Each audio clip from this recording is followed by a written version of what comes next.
First of all renal regulation of different time potassium ion. Potassium ion के बारे में कुछ बातें जो आपको पता है, लेकिन मैं वैल्यूज में आपको यहां पे लिख देता हूं।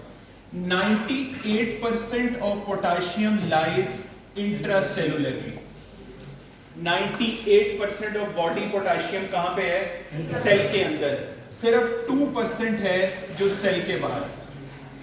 ये बात आपको आई थिंक पहले से पता है कि इंट्रासेलुलर इसकी ज्यादा कंस्ट्रेंट कितनी ज्यादा होती है, आज वैल्यूज में ज्यादा क्लियर होगी हमें कि इतना फर्क है। अब ये जो 2% ECF में है, बहुत इंपॉर्टेंट है कि ये बहुत टाइटली रेगुलेटेड हो। पोटाशियम का बाकी ये जो आयंस लिखे हुए हैं बोर्ड के ऊपर, इससे एक बहुत बड़ा फर्क ये है कि इसकी regulation with in very small range, with in very small range. Book लिखती है कि इसकी नॉर्मल वैल्यू है पोटाशियम की 4.2 मिली इक्विवेलेंट्स पर लीटर, और वो कह रहे हैं कि इसको प्लस माइनस सिर्फ 0.3, इससे ज्यादा वेरिएशन नहीं आ सकती। बॉडी बर्दाश्त नहीं करेगी इससे ज्यादा चेंज। मतलब प्लस माइनस 0.3 समझ रहे हो कि 4.3 से 4.5 तक जा, 4.2 से 4.5 तक जा सकता है, या माइनस 0.3 कर दो तो 3.9 तक। इस रेंज से अगर बाहर चला गया, बिलो और अबव, तो दोनों ही बॉडी के लिए बहुत बैड न्यूज है। किसके लिए बैड न्यूज है, ये इंपॉर्टेंट है। पोटाशियम के लेवल बहुत ज्यादा वेरी करना हार्ट के लिए बिल्कुल अच्छी न्यूज नहीं है, हार्ट मसल के लिए। Hypokalemia and hyperkalemia both are very toxic for the heart muscle, both can cause arrhythmias. So अब इसमें किडनी किस तरह से रोल प्ले कर रहा है वो हमने समझना है, उसको हमने देख लेना। आपको याद है मैंने आपको एक टर्म बताई थी, सोल्यूट ड्रैग। हाँ, सॉल्वेंट ड्रैग के साथ था वो, लेकिन यहां पे हम उसको चेंज करेंगे सोल्यूट ड्रैग के साथ। अब अगली बात गौर से सुननी है। आपको याद होगा मैंने इसके साथ एक और चीज बताई थी कि जब ये ड्रैग का वर्ड सुनोगे तो उसके साथ हमने क्या रखना है? पैरासेरल। Yes yes.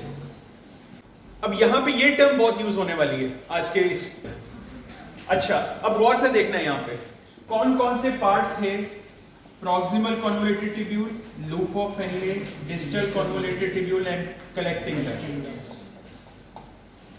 पोटाशियम जब फिल्टर होता है तो again just like sodium and many other ion, PCT में मेजॉरिटी रीअब्सॉर्प्शन हो रही है ऑलमोस्ट 80%, और रिमेनिंग तीनों पार्ट्स में मिला के कितनी परसेंट हो रही है? 20%, 15 to 20%।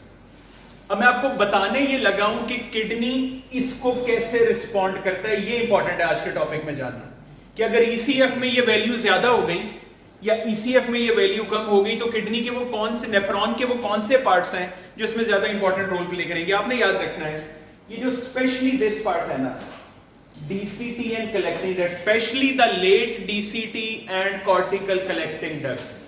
कौन कौन से दो टाइप्स ऑफ सेल थे वहां? Principal cells 90%, 10% intercalated cells. Sodium reabsorb हो रहा है, पोटाशियम सिक्रीट हो रहा है, और फिर इंटरकलेटेड सेल में हमने ऑपोजिट किया था जिसमें हाइड्रोजन सिक्रीट हो रहा था, पोटाशियम रीअब्सॉर्ब हो रहा था। ये जो दो पार्ट्स हैं they play very major role in regulating this ECF. अब आपने मुझे सिंपल लैंग्वेज में बताना है, what if there is hyperkalemia, how will nephron respond to it. ये आपका एमसीक्यू है। Of course principal cell intercalated. Sir याद ये रखना है कि अगर ब्लड में हाइपरकैलेमिया है तो नेफ्रॉन को पोटाशियम सिक्रीट करना है कि रीअब्सॉर्ब करना है? सिक्रीट करना है। तो प्रिंसिपल सेल ऑलरेडी ये काम कर रहे हैं, सिक्रीट कर रहे हैं, इसका मतलब है उनकी वर्किंग इनहांस हो जाएगी। अब ये जो लिंक है ना पोटाशियम का, कि पोटाशियम को ये कैसे रिस्पॉन्ड करता है, इसमें एक हार्मोन का नाम याद रख लो आप, एल्डोस्टेरोन। जब भी पोटाशियम की रीनल हैंडलिंग आएगी आपने ये हार्मोन नहीं भूलना। क्या नाम है इसका? एल्डोस्टेरोन। वैसे तो ये एंडोक्राइनोलॉजी का टॉपिक है, लेकिन मैं आपको एल्डोस्टेरोन के कॉन्टेक्स्ट से एक इंपॉर्टेंट बात बता देता हूं। एल्डोस्टेरोन के दो इंपॉर्टेंट रेगुलेटर हैं बॉडी में। इधर देखो मेरी तरफ, एल्डोस्टेरोन के दो इंपॉर्टेंट रेगुलेटर हैं बॉडी में। जब भी वो बॉडी में ऊपर नीचे होते हैं एल्डोस्टेरोन की रिलीज फॉरन इनहांस्ड या डिप्रेस्ड हो जाती है। One of them is potassium ion and the other one is angiotensin 2। Angiotensin 2 का नाम सुना? yes, मैं क्या बता रहा हूं आपको, एल्डोस्टेरोन के दो मेजर रेगुलेटर हैं ह्यूमन बॉडी के अंदर। Number 1 is potassium ion, number 2 is angiotensin 2। तो ये तो बता रहा हूं भी आपको कि पोटेशियम आयन या बीसीएफ में वैल्यू चेंज होगी तो किसको स्टिमुलेट करेगा? एल्डोस्टेरॉन को। एल्डोस्टेरॉन की साइट ऑफ एक्शन किडनी में कहां पे है? Principal cell and intercalated cell. वहां पे आके एल्डोस्टेरॉन काम करता है and as a net effect, अच्छा समझने में ही आता है कि सोडियम मेजर है वहां पे, कि सोडियम भी तो कर रहे हैं, रीअब्सॉर्ब हो रहा है, लेकिन एक्चुअली एल्डोस्टेरॉन आता है किसके लिए? पोटेशियम के लिए। हाँ सोडियम हो रहा है, सोडियम की रीअब्सॉर्प्शन बढ़ जाती है, पोटेशियम की सिक्रीशन बढ़ जाती है, लेकिन actually it is handling the serum potassium levels. This is aldosterone respond. और अगर एक लाइन बोलूं, हाइपरकैलेमिया में एल्डोस्टेरॉन की सिक्रीशन बढ़ेगी कि डिक्रीज हो? हाइपरकैलेमिया में अगेन प्रिंसिपल सेल क्या कर रहे हैं? सिक्रीट कर रहे हैं, और एल्डोस्टेरॉन ने भी यही करना है, तो ये काम बढ़ जाएगा। हाइपर के more the potassium in the blood, more will be release of aldosterone, more will be secretion from principal cells of the late DCT and cortical collecting। और वाइस वर्सा, अगर हाइपोकैलेमिया है तो एल्डोस्टेरॉन की अब जरूरत नहीं, अब पोटेशियम बचाने की जरूरत है, तो इस मौके पे एल्डोस्टेरॉन की रिलीज कम हो जाएगी। Getting it with this potassium. अब मुझे बताओ, अगर आपको एमसीक्यू आ जाए, इधर देखो मैं इधर एमसीक्यू पे लेकर आ रहा हूं कि पोटेशियम की जो रीनल हैंडलिंग है उसमें कौन सा पार्ट नेफ्रॉन का सबसे इंपॉर्टेंट है? Late distal. डॉज नहीं कर जाना कि 80% की वजह से आंसर नहीं कर देना, क्योंकि ये इंडिपेंडेंट ऑफ एल्डोस्टेरॉन है, याद रखो ये इंडिपेंडेंट ऑफ एल्डोस्टेरॉन है जो प्रॉक्सिमल में हो रहा है। प्रॉक्सिमल ना हार्मोन से वैसे इंडिपेंडेंट होता है, मेजॉरिटी हार्मोन एक्ट ही आगे जाके करते हैं, लूप ऑफ हेनले में या डीसीटी में या उस पार्ट पे आके करते हैं। तो जो रीनल हैंडलिंग में मेजर रेगुलेशन करता है वो इन पार्ट के जरिए करता है। क्लियर हो गया? Coming to the calcium. Calcium की एक बड़ी डिफरेंट बात है जो किसी और आयन में फिट नहीं होती, ये गौर से सुनिए, एमसीक्यूज करवा रहा हूं। कैल्शियम की मेजर रेगुलेशन जो है ना ईसीएफ की, that is done by faeces not urine. दोबारा सुनो गौर से, बाकी आयंस को किडनी मेंटेन करने की कोशिश कर रहा है, लेकिन कैल्शियम में ज्यादा इंपॉर्टेंट रोल यूरिन की बजाय फीसेस का। अगर देखो मैं क्या कह रहा हूं, अगर बॉडी में कैल्शियम ज्यादा हो गई तो फीसेस में ज्यादा निकलेगी। बाकी आयंस भी, लेकिन बाकी आयंस इतने इंपॉर्टेंट नहीं। कैल्शियम अगर बॉडी में कम हो गया तो फीसेस में कम आएगा। रीनल की है इंपॉर्टेंस, लेकिन उससे ज्यादा इंपॉर्टेंट एक डिफरेंट बात है, मैंने पहले लिख दी। अच्छा कैल्शियम की अगली डिफरेंट बात सुनो, अगर बॉडी में 100% कैल्शियम है, गौर से देखना है, 99% इज इन बोन्स। किसमें है? बोन्स के अंदर। रिमेनिंग कितना रह गया? 1%। 0.9% इज इन सेल्स। तो ईसीएफ में सिर्फ कितना रह गया? 0.1% is in the ECF, extracellular fluid. Distribution of calcium ions in the human body potassium से डिफरेंट कैसे? पोटेशियम की दो जगह पे मिलता है, या सेल के अंदर या सेल के बाहर। ये सेल के अंदर और सेल के बाहर मिला के भी ओनली 1% है। 99%। हाँ, आप बोन्स को ही समझ लो कि बोन्स को भी सेल इंक्लूड करके उस कॉन्टेक्स्ट में ले जाओ तो वहां आईसीएफ ही बनेगा, लेकिन बोन्स को जरा सेपरेट कर रहे हैं ये समझाने के लिए कि जनरलाइज बॉडी में देखो कैल्शियम सिर्फ 1% है, 99%। तो अगर मैं आपको कहूं कि कैल्शियम का मेजर रेगुलेटर कहां से होगा? बोन्स। लेकिन हमारा टॉपिक है रीनल हैंडलिंग। अब गौर से देखना, इसकी रीनल हैंडलिंग इंटरेस्टिंग है। मैं फिर वही लिख रहा हूं, PCT, loop of Henley, DCT और उसके बाद कलेक्टिंग डक्ट। ये गौर से देखनी है, इंपॉर्टेंट है। अब बोर्ड पे तो आपके 2 मिनट चाहिए सिर्फ। Proximal convoluted loop of Henle, distal और collecting duct. Proximal convoluted tubule में ये 60% 60 to 65% रीअब्सॉर्ब होता है। इसकी जो रीअब्सॉर्प्शन है, गौर से देखना है, इसकी रीअब्सॉर्प्शन इस 60% का हाफ जो है वो पैरासेलुलर और हाफ जो है वो ट्रांससेलुलर। या आप दोबारा मुझे सुन लेना इस लेक्चर को, ताकि आपको ये वैल्यूज कंफ्यूज ना करें। ये किसका हाफ लिखा है मैंने? 60% का जो पीसीटी पे रीअब्सॉर्ब। अच्छा ये 60% किसका है? सिर्फ इस 0.1%। ये एक्स्ट्रा सेलुलर, देखो फिल्टर सारा एक्स्ट्रा सेलुलर फ्लूइड का होता है ना, इसलिए मैं आपको बार बार इस तरफ लेकर आ रहा हूं। और यही 0.1% है जो ज्यादा हो जाए तो आप कहते हो हाइपरकैल्सीमिया, जो कम हो जाए तो आप क्या कहते हो, हाइपोकैल्सीमिया। ओनली 0.1% ओवरऑल वैल्यूज का, इतनी क्रिटिकल है ये वैल्यूज। और इसका हाफ पैरासेलुलर हाफ ट्रांससेलुलर। उसके बाद असेंडिंग लिम्ब ऑफ हेनले में, ascending limb of Henle the thick ascending part, फिर यही होता है, करीबन 20% रीअब्सॉर्ब होता है। इस 20% का again half paracellular half transcellular. Same distal और कलेक्टिंग डक्ट को मिला के जो रिमेनिंग रह जाता है 5 to 10%, वो यहां से रीअब्सॉर्ब होता है। लेकिन यहां पे पैरासेलुलर मूवमेंट कम है, यहां पे मेजॉरिटी मूवमेंट ट्रांससेलुलर है। पीसीटी में कैल्शियम कैसे रीअब्सॉर्ब हो रहा है? 50-50। Ascending limb of Henle thick में कैसे हो रहा है? 50-50। लेकिन जो डीसीटी और जो लेटर पार्ट है कलेक्टिंग डक्ट के, वहां पे मेजॉरिटी कैसे है? ट्रांससेलुलर। एक बात, अगली इंपॉर्टेंट बात अब गौर से देखनी है, अगर पोटेशियम को एल्डोस्टेरोन कर रहा था तो कैल्शियम के लिए कौन इंपॉर्टेंट है? Parathyroid hormone, parathyroid hormone. अब अगली बात गौर से देखनी है, मैंने अभी आपको क्या बोला कि एल्डोस्टेरोन का पीसीटी पे कोई एक्शन है? बताओ। नहीं। क्या पीटीएच का पीसीटी पे कोई एक्शन है? नो। सो पैराथायरॉयड हार्मोन एक्शन कहां से शुरू करता है? Loop of Henley, DCT and collecting duct. ये यहां पे एक्ट करता है। और ये यहां पे एक्ट करके क्या करेगा? ये यहां पे एक्ट करके कैल्शियम की रीअब्सॉर्प्शन को इंक्रीज करेगा। पैराथायरॉयड हार्मोन जब भी करना है ना, उसकी एक लाइन याद रखनी है पैराथायरॉयड हार्मोन की, increases blood calcium. Parathyroid hormone क्या काम करता है? Increases blood calcium. This is the easiest way to remember its function. तो कब रिलीज होगा? हाइपरकैल्सीमिया में, हाइपोकैल्सीमिया। उसकी तभी जरूरत है क्योंकि इसे इंक्रीज करके नॉर्मल करना। ये बात समझ आ रही है? असल में पैराथायरॉयड हार्मोन, अब मैं रीनल हैंडलिंग की लाइन बोलने लगा कैल्शियम की।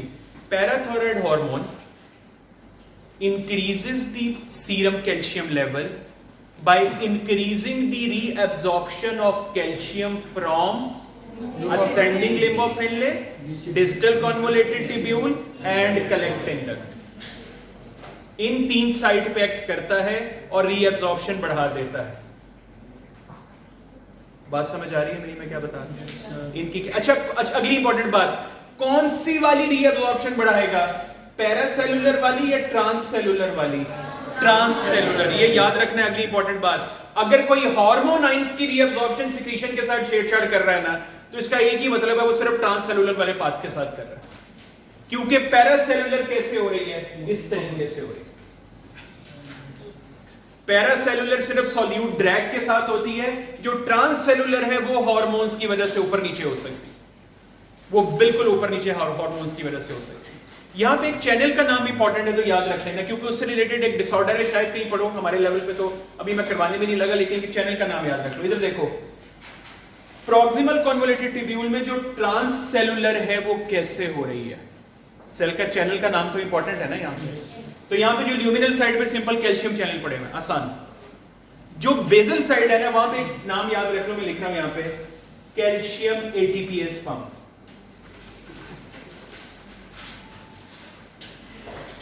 बेसोलेटरल साइड। क्या बता रहा हूं मैं? ये मैं पैरासेलुलर बता रहा हूं, ट्रांससेलुलर? किस लेवल पे बता रहा हूं? Every level, every level. PCT में भी यही पड़ा हुआ है, basolateral toward blood vessel. Loop of Henle में भी यही है, असेंडिंग लिम्ब में।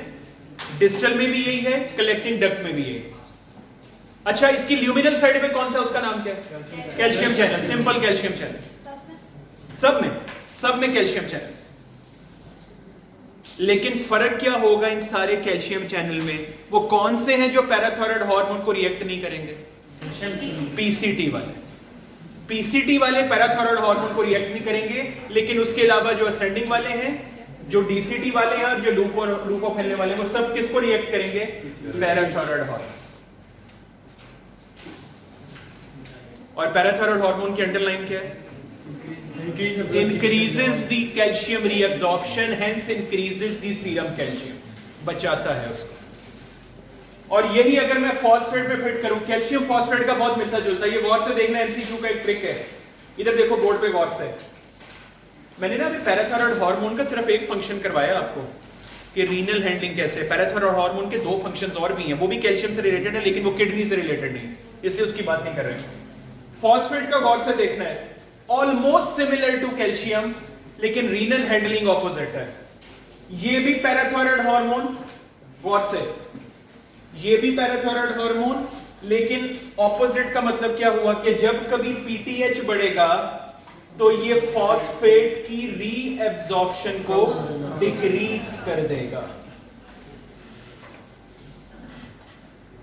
दोबारा बताऊं, कैल्शियम से फॉस्फेट ऑपोजिट, रीनल हैंडलिंग में पैराथायरॉयड हार्मोन का इफेक्ट ऑपोजिट है। मुझे कैल्शियम का बताओ, जो पैराथायरॉयड हार्मोन एक्ट कर रहा था तो क्या कर रहा था? रीएब्जॉर्प्शन इंक्रीज कर रहा था, लेकिन फॉस्फेट के लिए क्या करेगा? डिक्रीज करेगा। और एक और बड़ा डिफरेंस, फॉस्फेट जो है पीसीटी, लूपोफेनलेट, डीसीटी और कलेक्टिंग डेट, गौर से देखने की इंटरेस्टिंग बात है, एमसीक्यू के लिए बता रहा हूं डिफरेंस। प्रॉक्सिमल, अगेन इसकी परसेंटेज सेम ही है, परसेंटेज ऑलमोस्ट सेम है, वही 65 20 वही उस तरह चल रही है। इंपॉर्टेंट बात कुछ और है, पीसीटी के लेवल पे जब फॉस्फेट रीअब्सॉर्ब होता है तो ल्यूमिनल साइड पे एक चैनल है, उसका नाम है सोडियम फॉस्फेट को ट्रांसपोर्ट। गौर से इसका नाम पढ़ लो, क्या नाम है पीसीटी के लेवल पे? Sodium phosphate. और कितने परसेंट रीअब्सॉर्ब हो रहा है? वही 60 to 80%। पैराथायरॉयड हार्मोन क्या करता है? वो पीसीटी के लेवल के ऊपर ही इस चैनल को इनहिबिट कर देता है। ये बहुत बड़ा एमसीक्यू है, ये बहुत बड़ा डिफरेंस है ये पिछले कैल्शियम से। मुझे बताओ, क्या पैराथायरॉयड हार्मोन कैल्शियम को पीसीटी में कुछ करता है? No. But parathyroid hormone deals with phosphate levels at the level of PCT. और किस चैनल को कर रहा है? Sodium phosphate channel. और इसको इनहिबिट करेगा, जो कि पहले फॉस्फेट को लेके जा रहा था। जब इनहिबिट करेगा तो क्या होना शुरू हो जाएगा? Phosphate will decrease reabsorption, hence more appearing in the urine. तो मुझे एक बात बताओ कि ओवरऑल पैराथायरॉयड हार्मोन का नेट इफेक्ट क्या आया? Increase serum calcium, decrease serum phosphate. और बिलीव करो, ये सिर्फ रीनल हैंडलिंग के डिफरेंस की वजह से।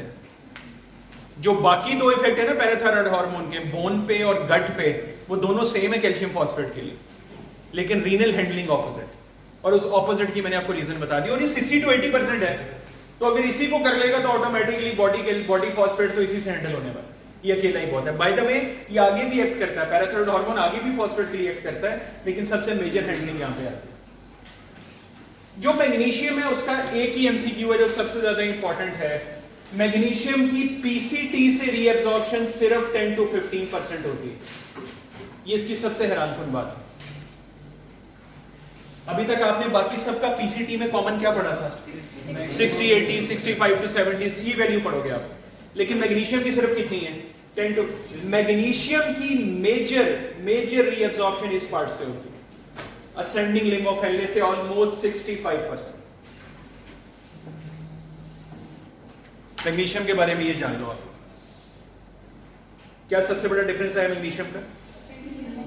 कि पीसीटी से only 10 to 15, but majority reabsorption takes place from the the ascending thick limb of Helle, जहाँ पे 1 sodium 1 potassium 2 chloride channel है, ये वहीं पे 65% वहीं से reabsorb होता है। अच्छा, अगली मैग्नीशियम का एक बहुत बड़ा डिफरेंस, मैग्नीशियम का हार्मोन से ज्यादा लेना देना नहीं। कोई ऐसा हार्मोन पर्टिकुलरली नहीं है कि हम कहें हाँ यार ये हार्मोन आएगा, जैसे एल्डोस्टेरोन था, जैसे पैराथायरॉयड हार्मोन थे, तो इस केस में भी कोई आएगा नहीं, नॉट अ पर्टिकुलर हार्मोन, ये उससे रिलेटेड नहीं। अच्छा, अगली बात, ये जो 65% असेंडिंग लिम्ब पे होता है, इसका मेजॉरिटी इस रूट से होता है, पैरासेलुलर। आप मुझसे क्वेश्चन करोगे सर वो चैनल के नाम तो बताएं फिर जो असेंडिंग लिम्ब पे मेजर हैंडल करे, वो है ही पैरासेलुलर मेजॉरिटी, कि वो जब बाकी ड्रैग हो रहा होगा साथ ये भाईजान के साथ ही अंदर चले जाए। हाँ, मैग्नीशियम ज्यादा इंपॉर्टेंट जाता है असेंडिंग लिम्ब से, बाकी रिमेनिंग जो है वो नीचे वाले पार्ट से, वो तो हो गई डिस्टल कॉर्नेटेड टिब्यूल लूप कलेक्टिंग कर। बाकी रिमेनिंग पार्ट से जितनी परसेंटेज रह गई है वहां से हो जाएगी, लेकिन मेजॉरिटी यहां से। मैग्नीशियम का इफेक्ट किस चीज पर है? पोटेशियम का किस चीज पे था? हार्ट पे। कैल्शियम का ज्यादा इम्पैक्ट किस चीज पे है? न्यूरॉन्स। नहीं, इफेक्ट का मतलब समझो। इफेक्ट का मतलब ये कह रहा हूं कि जब इसकी कंसंट्रेशन ऊपर नीचे होगी तो कौन सा बॉडी ऑर्गन है जो पहले रिएक्ट करेगा? न्यूरॉन्स करेंगे। पढ़ा है ना आपने हाइपोकैल्सीमिक टेटनी, कि जब भी कैल्शियम लेवल कम होता है फौरन न्यूरॉन्स रैपिड डिस्चार्ज कर जाते हैं। कार्पोपीडल स्पैज़्म, कैल्शियम न्यूरॉन्स। पोटेशियम किसके साथ? पहले हार्ट। ये पहले है, इफेक्ट तो पूरी बॉडी पे आता है, पहले प्राइम किस पे है? मैग्नीशियम का भी बहुत इंपॉर्टेंट इफेक्ट है हार्ट मसल के ऊपर। एक प्रॉब्लम है, उसको कहते हैं हाइपोमैग्नीसीमिया की वजह से होती है। एक एरिथमिया है जो इसकी वजह से होता है।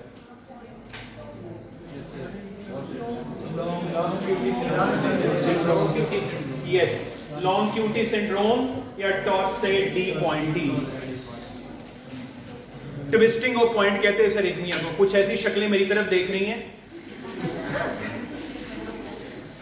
आंखों आंखों में सवाल कर रहे हैं कि आगे भी कुछ बोलो। ये वर्ड पहली दफा सुना है हमने, पहली दफा नहीं सुना, लेकिन माशाल्लाह मेमोरी इतनी जबरदस्त है कि लग रहा है कि पहली दफा सुना है। ये एक एरिथमिया बेटे हार्ट का, ये ventricular arrhythmia, very lethal arrhythmia if induces give patient time for only 2 to 5 seconds. Hardly 2 to 5 second में कार्डियक अरेस्ट करवा देता है।